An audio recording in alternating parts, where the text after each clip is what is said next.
Now let's hear John's side of the story. John, he too has problems that are contributing factors to the situation Mary and he face in their marriage, home and family. John should be taking his position as the head of the family. God intends for him to be the priest of his home. John is also a born-again Christian and knows the proper order for his family. He knows that he should not allow his wife to run the household, the finances, the children, and him.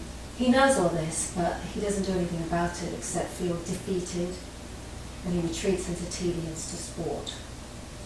John is hiding from his responsibilities because he hates confrontation. He prefers to take a passive attitude, thinking, well, if I just leave the situation alone, perhaps it will work itself out. Or he excuses himself from taking any real action by saying, I'll pray about it. Of course, prayer is good, but not if it's just merely a way of avoiding responsibility. So let me clarify what I mean when I say that John should assume his God-given position in the home. I don't mean that he should come on like Mr. Macho, ranting and raving about his authority.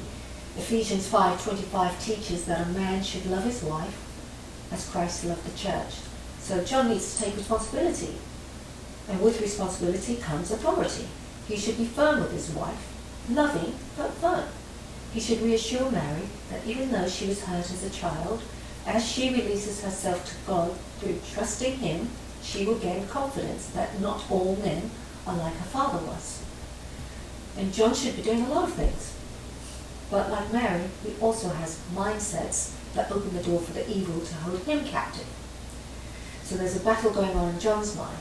Like Mary, he was verbally abused in childhood. His domineering mother had a sharp tongue and frequently said hurtful things to him. Things like, John, you're such a mess. You'll never amount to anything. And John tried hard to please his mother because he craved her approval, as all children do. But the harder he tried, the more mistakes he made. He had a habit of being clumsy, so his mother told him off all the time, like, oh, you klutz. And of course, he dropped things because he was trying so hard to please that it made him nervous, and so he became clumsier. He also experienced some unfortunate rejection from children with whom he really wanted to be friends with. This type of thing happens to most of us at some time in our lives, but it devastated John because he already felt rejected by his mother. So there was a girl who he really liked in his early high school years who rejected him for another boy. By the time all of these things had tallied up in John's life, the devil had done a pretty good job on it. Building strongholds in his mind for years and years and years, John simply had no courage to be anything but quiet, shy, meek, and withdrawn.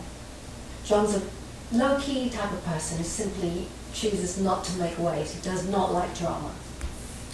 For years he's been having thoughts directed into him that go something like this. There's no point in telling anyone what you think. No one's interested in what you have to say anyway. If you want people to accept you, you just need to go with the flow and do what they want. On the few times when he did try to stand his ground on an issue, it seemed that he always ended up losing. So he finally decided that confrontation wasn't worth the effort.